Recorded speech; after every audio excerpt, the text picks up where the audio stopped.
हम पढ़े लिखे लोग हैं, कास्ट वास्ट में बिलीव नहीं करते। शहरों में तो ये सब बिल्कुल भी नहीं होता है। ये सब तो गांव की बातें हैं। आपने भी कभी न कभी ये लाइन कहीं न कहीं जरूर सुनी, शायद खुद बोली भी हो। हमें लगता है कि नए फ्लाईओवर, स्मार्टफोन और स्विगी जोमेटो वाले इंडिया में कास्ट सिस्टम पीछे छूट गया है कहीं। क्या सच में ऐसा ही है? एनसीआरबी की 2022 की रिपोर्ट कहती है कि सिर्फ एक साल में शेड्यूल कास्ट के खिलाफ लगभग 57,000 से ज्यादा क्राइम रजिस्टर हुए, यानी डेली करीब 157 के। क्या इंडिया सच में कास्ट फ्री हो गया है या फिर डिस्क्रिमिनेशन ने सिर्फ अपने कपड़े बदल लिए हैं? चलिए इस वीडियो को आगे बढ़ाते हैं। और अगर चैनल पर नए हैं तो पता ही है आपको क्या करना। सबसे पहले समझते हैं कि कास्ट सिस्टम आज भी इतना बड़ा मुद्दा क्यों है, स्पेशली बिहार और यूपी जैसे क्षेत्रों में। बहुत सिंपल शब्द में कहूँ तो कास्ट डिस्क्रिमिनेशन का मतलब अब सिर्फ वही नहीं है जो 100 साल पहले था। आज इसका मतलब है कि आपकी सक्सेस, आपको मिलने वाली रिस्पेक्ट और आपके अपॉर्चुनिटीज आज भी इस बात से डिसाइड हो रहे हैं कि आप किस परिवार में पैदा हुए हैं। ये आपको रेंट पर घर ढूंढते वक्त, गवर्नमेंट जॉब का फॉर्म भरते वक्त दिख जाएगी। ये आपको शादी के मैट्रिमोनियल एड्स में भी दिखेंगी, जहाँ साफ साफ ब्राह्मण, राजपूत, यादव या फिर कोई अदर कास्ट स्पेसिफिक लिखा होता है। हमें लगता है कि मॉडर्न एजुकेशन ने सब ठीक कर दिया है, लेकिन ये सच नहीं है। बैकग्राउंड में जाए तो ये सिस्टम सदियों पुराना है। काम के हिसाब से शुरू हुआ सिस्टम धीरे धीरे बर्थ पर फिक्स हो गया। जब 1950 में हमारा कॉन्स्टिट्यूशन आया तो आर्टिकल 70 ने अनटचेबिलिटी यानी छुआछूत को बैन कर दिया। हमें लगा कि कानून बन गया है तो अब सब बराबर होंगे, लेकिन माइंडसेट कानून पढ़कर कहाँ बदलता है। इंडिया ह्यूमन डेवलपमेंट सर्वे IHDS रिपोर्ट के मुताबिक आज भी करीब इंडिया में 5% शादियां इंटरकास्ट हो। NFHS जैसे कुछ अन्य सर्वे 10% तक इंटरकास्ट में बताते हैं, यानी 90 से 95% इंडिया आज भी अपनी कास्ट के बाहर शादी नहीं। ये दिखाता है कि हमारा सोशल स्ट्रक्चर अंदर से कितना रिगिड है।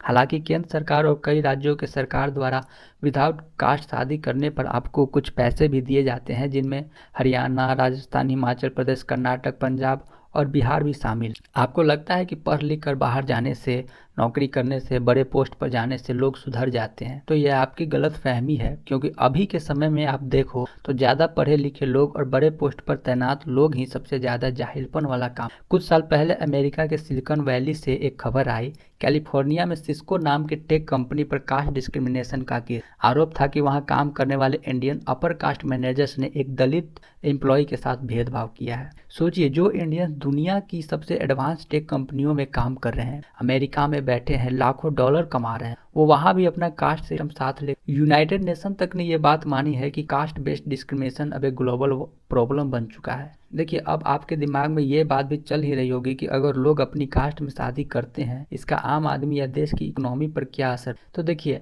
पैसा और पावर आज किसके पास है? World in equality lab report के मुताबिक इंडिया के टोटल वेल्थ का एक बहुत बड़ा हिस्सा सिर्फ अपर कास्ट के पास होल्ड किया। वही SC, ST और OBC कम्युनिटीज जो आबादी में सबसे ज्यादा हैं, उनके पास वेल्थ का हिस्सा सबसे कम है। ये कोई कोइंसिडेंस नहीं है, बल्कि ये सदियों के भेदभाव का नतीजा है। कॉर्पोरेट इंडिया और मीडिया का हाल देख ली। ऑक्सफैम इंडिया की रिपोर्ट पढ़िए, आपको पता चलेगा कि टॉप न्यूज चैनल्स, न्यूज़पेपर्स और बड़ी बड़ी कॉर्पोरेट कंपनियों की लीडरशिप पोजीशन यानी CEO, बोर्ड ऑफ डायरेक्टर्स में दलित और आदिवासी कम्युनिटीज का रिप्रेजेंटेशन ना के बराबर है। जब किसी देश की 60 से 70% आबादी को सिस्टम में बराबरी के मौके ही नहीं, उन्हें टॉप पोजीशन तक पहुंचने ही नहीं दिया जाएगा, तो वे आगे कैसे बढ़ेंगे? ऐसे में देश कैसे आगे बढ़ेगा? हमारे देश में आधे से ज़्यादा टैलेंट सिस्टम से लड़ने और अपनी इस समस्या से निपटने के लिए अपनी एनर्जी वेस्ट कर रहे हैं। अर्बनाइजेशन यानी लोगों का गांव से शहर में जाना, इसने इस सिचुएशन को थोड़ा बहुत कवर जरूर किया है, क्योंकि शहर की भीड़ में कास्ट छुप जाती है, लेकिन इसके नए समस्या भी पैदा हो रहे हैं। आजकल डिजिटल कास्टिज्म चल रहा है। आप इंस्टाग्राम और यूट्यूब खोलिए, आपको कास्ट प्राइड या अपनी जाति को सुपीरियर बताने वाले हजारों रील्स और गाने मिल जाएंगे। यूथ वापस से उसी माइंडसेट में जा रहा है जिसे पिछली जनरेशन छोड़ने की कोशिश कर रही थी। यहाँ तक कि अब कुछ पॉलिटिकल पार्टीज के बहकावे में आकर देश के लोगों में धर्म का डिबेट भी छिड़ गया है। वे धर्म के नाम पर अपने आप को सुपीरियर बताने लगे। हमारे देश में हिंदू की संख्या ज़्यादा है तो लोग हिंदू को लेकर के अपना दबदबा बनाते हैं। वहीं पाकिस्तान और बांग्लादेश में मुस्लिम की जनसंख्या ज़्यादा है तो वहाँ लोग हिंदुओं को दबा कर रखते हैं। अब ये सिर्फ हमारे देश या पाकिस्तान, बांग्लादेश की प्रॉब्लम नहीं है। हालांकि इजराइल, अमेरिका जैसे बड़े कंट्री भी अपने धर्म का वर्चस्व बनाते हैं और ये सब चीज़ें किसी भी देश के फ्यूचर के लिए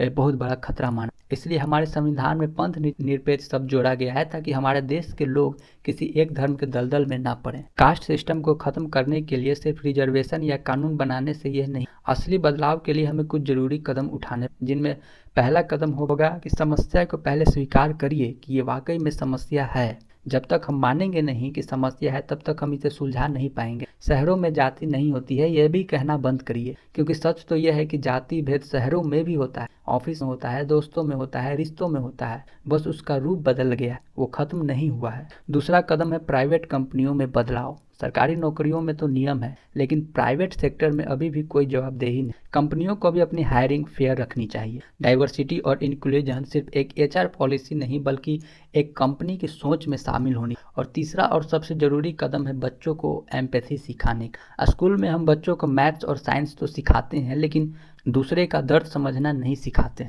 अगर बचपन से ही बच्चों को यह सिखाया जाए कि हर इंसान की इज्जत होती है, कि तकलीफ को अपना महसूस करो, अलग होना, छुआछूत करना, दूसरों को हीन भावना से देखना ये कोई महानता नहीं है, तो अगली पीढ़ी खुद ब खुद एक बेहतर समाज बनाएगी। देखिए, सीधी बात यह है कि कोई भी चीज़ें कानून के डर से रोका जा सकता है, लेकिन सोच बदलने से ही असली बदलाव आता है। और सोच बदलती है स्वीकृति से, शिक्षा से और एक दूसरे को समझने से। आपके हिसाब से इंडिया से कास्ट सिस्टम को ग्राउंड लेवल पर पूरी तरह खत्म करने का सबसे प्रैक्टिकल और फास्ट तरीका क्या है? कमेंट करके बताइए। मिलते हैं आपसे अगले वीडियो में। जय हिंद, जय भारत।